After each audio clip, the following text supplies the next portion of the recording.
So I know not to bother. Okay. Okay, so it goes okay. All right. So I warmly welcome you in my podcast, in my online space, which is really a space of wonder and curiosity, because I've just been realizing that this podcast, it's been a gift for myself, because I've been connecting with people who live their life in a way I see that they follow their hearts. And you are one of my greatest inspiration, not just the field of yoga, but the field of motherhood and humanhood. So thank you for accepting my invitation. Oh, well, thank you. I'm delighted, and yeah, I mean it's wonderful to see you and you're glowing and obviously things are going really well for you, which really makes me happy. And thank you for your kind words. I'm feeling I don't know. I'm feeling appreciated, I suppose. But so thank you. Because you are appreciated so much. So tell me, what makes you happy in these days in your life? Well, I mean, lots of things have changed, I suppose, since we first or since we were spending a lot of time together on Waiheke Island in Aotearoa here. My kids are growing up, you know. I've got Huxley's 24 Oh, and Conrad is 22, and then Suri is 14, you know, and a half ish. So and when I think back to when we were doing a lot of practice together, I guess like Suri was just a little baby, you know? yes, yes. And yeah, and the boys were sort of where she is now, or maybe a little bit younger, I guess. And so that's a lot of time because wow, it goes by slowly, like on the day to day. But then when we have a moment like this to catch up, it's like, oh my gosh, life has actually sped by quite quickly and so much change. I think that's especially with kids that you notice, maybe not so much in your own life, but you notice the changes that they go through. And it's mind blowing. It is. You know, it really is. And it doesn't seem to how do I want to put this? I mean, motherhood, parenthood, you know, it's challenging. It And is. yeah, and you know, in very, very positive ways, but still very challenging. And I don't find that it's much easier. It's changed. The challenges change, I guess, as they grow up and become their own you know, unique individuals in the world. And, you know, the I guess the support and the guidance that you have for them to provide them just changes from, you know, when they're little, it's much more about, you know, the awe of the world and learning kind of, I don't know, like how to communicate and um, you know, that then when they get a bit older and there's a lot more complexity in their emotional growth in particular, it's not any easier, Yeah, but still wonderful. I Yeah. So any imagine. yeah, what makes me happy these days, I guess, is just to be a part of that and to have my kids around me because they're all still here on Waiheke. So I feel really super blessed that we're all still very close and we spend a lot of time together. That's not really what I experienced growing up with my family. I mean, I live in New Zealand, so you know, my family is in the United States, and I love them and I miss them like crazy. But I had this big impetus, you know, is from a very young age to just get out and see the world. And you know, I feel really lucky that, you know, my kids are still pretty happy to be here. Maybe that's Um, why, because you support them with so much space from the beginning on. yeah, I guess so, but also Waihiki's pretty special too, and New Yeah. Zealand in general. plus, of course, the last, however 4 years or so have been, very trying for the world, and travel and whatnot has, it's kind of back up and running now. But I think especially for my boys, they were just at that time when you might go on an OE, like an overseas experience from a New Zealand perspective, and they just weren't able to. So I don't know. I don't know. We'll see what happens with them. But that's one thing that I feel really blessed by. My yoga practice is like it's my saving space. It's my home and everywhere I go. I don't know what I would do without it. I really don't. I It's feel just lucky that. so amazing for me that you kept alive that practice in that Oh yeah. such a high level. It's been an Well, inspiration. though, it's changed. Like I think like anything, you mature in your attitudes and your I guess your approach to how you do things and how you show up. And I still, Ashtanga yoga is still my main practice, pretty traditionally still as well. But I don't push myself the way I used to. I'm much softer. And that's been great because that's I think my natural tendency to be quite soft. And I think I was able to maybe um, deal with other people in that way more than I was able to deal with myself in that way. So that's coming through.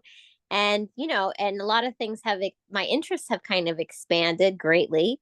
So while I still love asana, and Ashtanga is such a beautiful um, asana practice, there's a lot more in there too, obviously, we know. But I've just really, in the last, probably since to be, if I really look back, I would say uh, that the COVID times when we were all very much on our own really just cemented my interest in quieter practices, breath practices, meditation practices alongside, pretty disciplined asana practice. So it's nice because now depending on what's going on in any given day, if I don't have that expansive hour and a half to do a quote Ashtanga practice, I can sit down for 20 minutes and just be still with myself. And it just sets me up for whatever, for the most part, not every day, but for the most part, for everything else I need to do.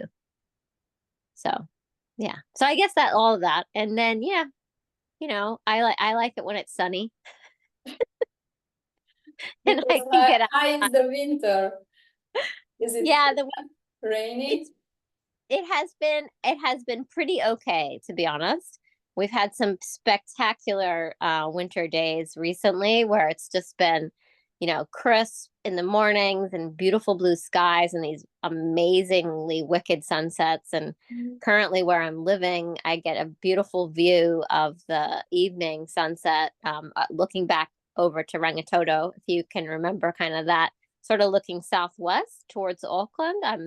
I'm in Palm Beach, quite high up Oh, on. yes, that's So a great spot. yeah, really awesome. And so I can cook dinner like looking out from the kitchen. And even tonight I came back and I was like, I have to take a picture. And I'm like, I see this every day, But it was like this beautiful soft pastel, like a sunset is, but you know how sometimes it can be really sort of sharp and fiery and you have those yellowy orange colors. This was very soft, like a beautiful sort of soft pinks and blues and purples and kind of fuzzy, like it sounds a bit weird, but almost like there was a little screen between me and the sunset. So it was really neat. Anyway, stuff like that, like really I take that in. I savor those moments when I can, I suppose. Mm. So yeah. Yes, Waikiki is just like I miss it so much, my life there. Mm. Even though I try to structure my life in the same way, in that sense that going in a walk in the morning, early morning, But where I live right now, I can't really see the sunrises and the sunsets. I mean, I Yeah. feel them, but it's just like such a big difference if you see. Like, Yeah. yeah. I so agree. And actually this is probably one of the first houses I've lived in that's so elevated around the surround. I Mm. mean, I can't see north. I see trees, but I'm surrounded by trees on the eastern and the northern side, and the bird life is just unreal in the Oh, morning sunrise. I mean, the cacas and the tuis, and oh my gosh, it's just the bird song. It can actually be kind of deafening. that's good because here is the cars are deafening where I Right. live. Like the bird Yeah. songs around 4 a.m. and then the cars come and then just Yeah. you can't hear them anymore. Yeah, it's cool. And I have this little I'm really lucky because the place I'm in right now has a little sort of sleep out that's big enough for four people to practice. So Wow. we have morning class in there, and a couple times a week at 6 a.m. and it's just awesome. I love it. Mm. It's tiny, it's not for everyone. But fortunately the roof is quite high. So even though it only like the floor space is about four mats, so you know what that means. Yes. Everybody has enough room to really stretch out, vertically. And so it feels more spacious, I guess. And then I'm just sort of like in there weaving myself in between everybody. Oh, that sounds awesome. It's pretty cool. Yeah. Yeah. But yeah, so this house has just given me a real appreciation for the sunrise coming up in the east, and then having this really quite epic sunset. I'll have to send you a picture Yes. so you can Yes. see it. But yeah, yeah. So the winter's been okay. It has been. I mean, it's always a little hard, because it's Waiheke can get quite insular in the winter time. And the ferries, unfortunately, have become incredibly expensive now. Oh, So you can't just like kind of, you have to really think about it if you're going into the city these days, because it's so much money. mm. Yeah, hard to, you have to rationalize, I guess, your trip. But But yeah, yeah. So things are much the same probably Mm. from when you were here. What year did you leave? Was trying to think because you went Um, down.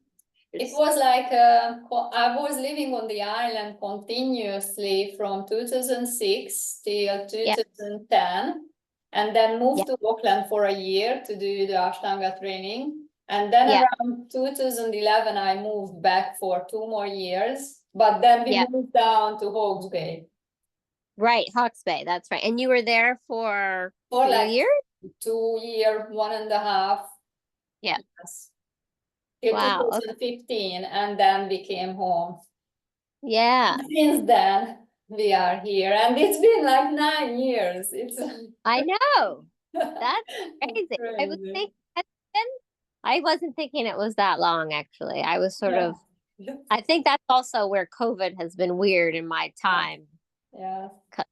recollection. It just seems so like we just got we got a fold in time or something Yes, for something happened there. 3 years. Yes, Yeah. my daughter was born in 2018. So Yeah. Wow. now I measure time in a different way, as you said, that I Yeah. see her growing up, and I try to uh, come by with my skills. And it's like when I figure out something, there's something else happens. Yeah. And I still remember that when we met first time, that Suri was a baby, and you asked me that do I have a children, and I said no, and somehow it just came out that I thought that motherhood is a setback, and you were Oh.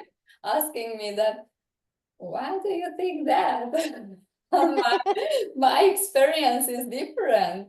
And maybe that was a seed in me which led me to question this Mm. part of my hardwired belief about motherhood. But that was a deep fear inside me that, yeah, I think everyone has like would I be a good mother, or how would I, yes, how would I balance my life as well as family life together. But as Patabi Joyce said, this is really the seventh series, he said, that, yeah, practice, but then try family life. That's the Yeah. real practice. And It's, that's what I yeah. feel. So it's like, for me, it's like the most humbling path I ever walked. And for me, my practice changed in that sense so much that I stopped, in a way, my big Ashtanga practice, and I only kept the sun salutations. Yeah. And for like years, I was just doing the sun salutation. Even in the beginning, I only did in my head because Mm, I was so tired. I was yeah. exhausted. And I thought, oh, maybe tomorrow I will be better. But still, Yeah. the energy didn't come. So for Mm, me, it's like breath work and meditation. That's like a really big awakening for me as well. That how much these practices, like the other limbs, uh, yeah. can support me much better. But kind Oh, of the same structure, like you are very skinny, and I think you decide here. I mean, you weren't that big built Ashtanga body like others, like some man who has that kind of strength, like the physical strength. So I mm, always admired in you that your strengths were mostly in your mind and how you thought about it, and how you kind of sourced this energy from outside. You have this great ability to bring the energy in, and I'm just kind of figuring out mm, how to do that, because motherhood really, I my physical energy, I using up my physical energy so fast. And yeah. that's my main learning right now. How can I, yes, how can I source from outside? And what I find the best is for me is like really beauty. I really feel that beauty is a force. Mm, And I would, yeah. yeah, Mm. and Bahiki is like you find beauty everywhere. I think it's possible to find it anywhere, but it's particularly easy here Mm, in yes. nature. And being in nature. Mm, Well, that's a really interesting point actually, because I went to India in 2018. I've been to India, a few times, of course, but I went to India on this trip to sort of answer some of my questions about, like, why do I do this every day?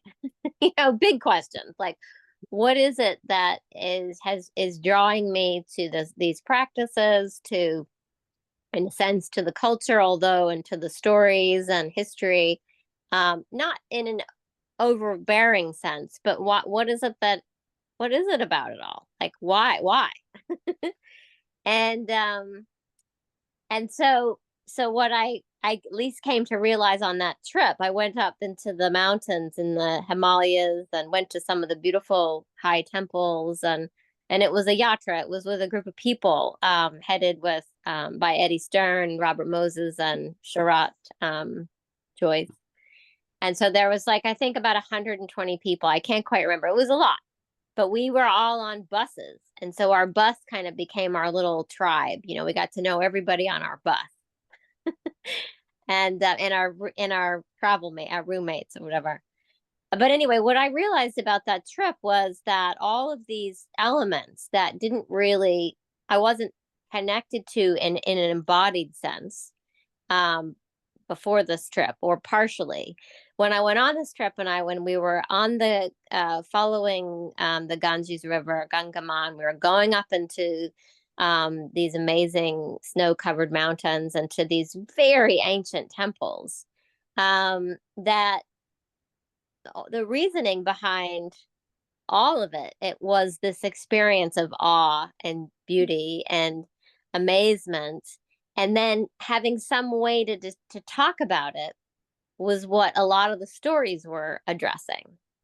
So the river, this beautiful river, is a goddess. I mean, how awesome is that?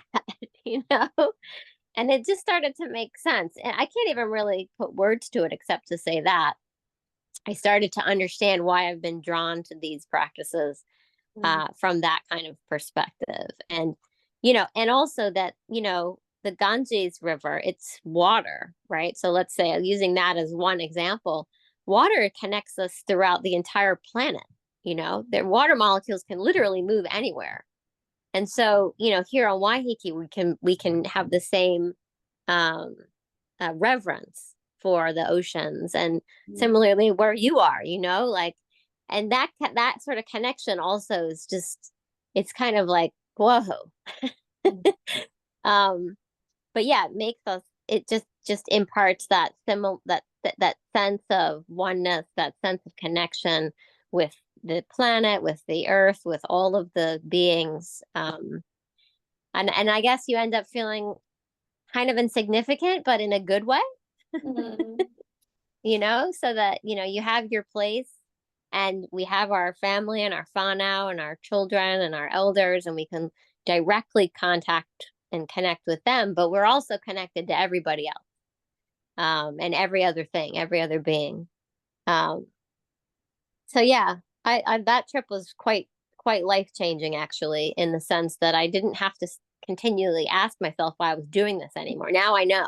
Know I'm doing it, and this is why. Because it's a daily ritual, it's a daily uh moment of gratitude and reverence for just how amazing everyone is, and everything that is about life. So nature and life, it goes from the teeny tiny to this massive, expansive space that we're a part of. So yeah, I think that's really cool. It And I'm is, so it is. It's like a gift to find a practice which connects you back. I find that in Bali, and when I see the woman, how they put that offering down in the doors, and yeah. also to the statues. And I just find fascinating that they have time for that, even though they are so busy. But Mm, still they have that few moments when they mm-hmm. can do that. And this is the way that I really feel that you can step out of time, and that's why I think we are getting hooked on these practices, because there's just like amazing feeling to have a space around you where everything is possible. Absolutely. Absolutely. That's so beautifully put, because it is expansiveness, it's infinite possibility, and everything that we experience through our perceptive lens, which is a conditioned lens, right? We all have our Yeah. conditioning. Yes, And of so course. if we can kind of clean that lens or take away layers of that conditioning, we can start to see that, all of the suffering that we experience as a result of that. And if we can kind of work towards, you know, in a patient way and with diligence and openness, I think we can definitely achieve a lot more sort of peace within ourselves, knowing that that's the way things are. I'm just reading this beautiful book. I'm sure you would love it. It's right here. It's called The Joy of Living, Uh, and it's a Buddhist monk, and it's and wonderful. also the tuto, no, and a conversation between the Dalai Lama and that's Yes, yes. yeah, I haven't read that, but I'm at the very beginning of this particular book, but I just love it. I mean, Yes, it's I love that so much. And so that's simple. really thick book, but I guess you read that, but very similar, was for me very similar, that yoga sadhana, that Oh, very thick yep, yep, yep, yep. Ashtanga book. Yeah, Yeah, the Ashtanga. Yep. that was for me a little bit similar. because personal stories and Yeah. how oneself can connect through Yeah. the mundane. So for me, it's like ritual. That's my practice. Yeah. What I keep alive, like lighting a candle, having fresh flowers. I'm just Yeah. like that. These little things can bring me that much joy. How much joy the physical practice brought me. But I guess Yeah. I'm aging as well, like everyone else. Well, And yeah, you'd be surprised. Like I have like, I definitely have limitations on the physical plane that I didn't have when I was younger, which is normal. I mean, for using your, body physically um and but I still feel like a little bit is better than nothing for yes, me with my mindset. And sometimes, it could be that a walk on the beach is better than, say, an asana practice. I'm totally in uh have come to understand that for myself, and I assume other people also do. But I like the fact that I can move through these different shapes and experience space and time in a different way than say in my ordinary life, because it does, like you had already alluded to, that this expansiveness and this change in time perception. It's really true. You know, you can lose track of, is it a minute or is it 5 minutes or is it a half an hour, like, I mean, and does it even matter? yes.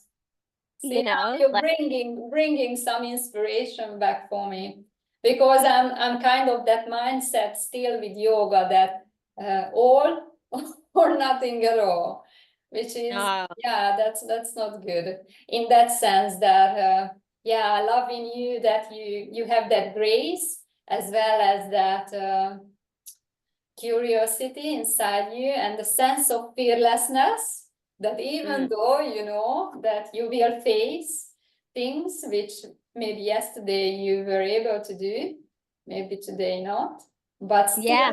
you are there and show up. So I mean, it can be a little bit annoying. Don't get me wrong. it is. I You know. know, I have these little issues now, and I'm like, gosh, I used to be able to do this, like little things like stand on my, like I've got one foot now that's really not comfortable on like a tiptoe type of position, Hmm. really simple. And so just doing like the transition from, upward facing dog to downward facing dog for my feet Oh. is, is not great. I mean, it's good to do the movement, but I mean, what I'm saying is that I'm like, you know, this little thing.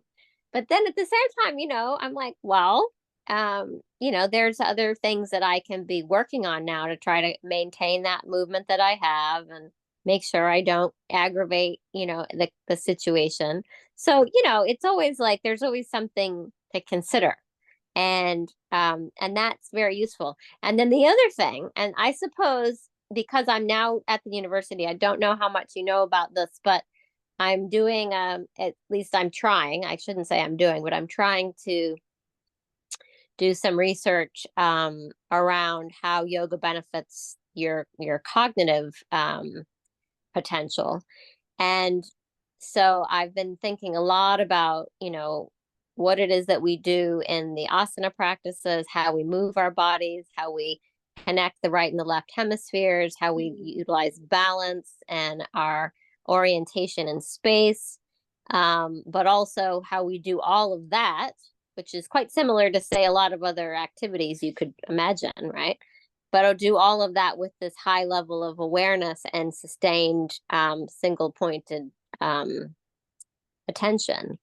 And so I'm quite curious now about very simple movements, but done, in certain ways, and then how those sort of simple things, well, I say simple, can be kind of in a sense training, greater potential in the brain to maintain cognitive ability throughout, especially later on in life, because, the cognitive decline sets in. Mm. There's no question about it. And especially, I think with mothers, I'll just, as we age, with sleep deprivation, and then as we go through all the different phases of hormonal changes, um, well, in women in general, I suppose I should say, there's definitely some things to consider. And then moving into sort of, I guess, the sort of wise years, if you will, um, to just make sure that we're staying as optimal at as optimal level as we can. So of course we think about lots of things for our brains, like eating healthy and getting enough sleep and all of that. But actually, the kinds of movements that we make with our body are also, and the kinds of focused attention spaces that we make use of are also very much keeping our brains happy and healthy. Mm. So I'm much more interested in that now, I suppose, than the straight up sort of physical benefits of asana. But I think the cognitive benefits of asana, well, at least from my research so far, are definitely showing up to be the case. So I'll keep doing it. Yes, yes, that's just like so inspiring. It really resonates with that feeling in me that asana is really keys, as well as really like somewhere I met this idea that the sun salutation is really a prayer Yes. said by your body. Yeah. And in that sense, I was like imagining that each asana can be a letter in an alphabet. Mm. So in Yeah. Yeah. that sense, like, yes, you can lose a lot of letters in your alphabet, in your body, Yeah. body Yeah. expression.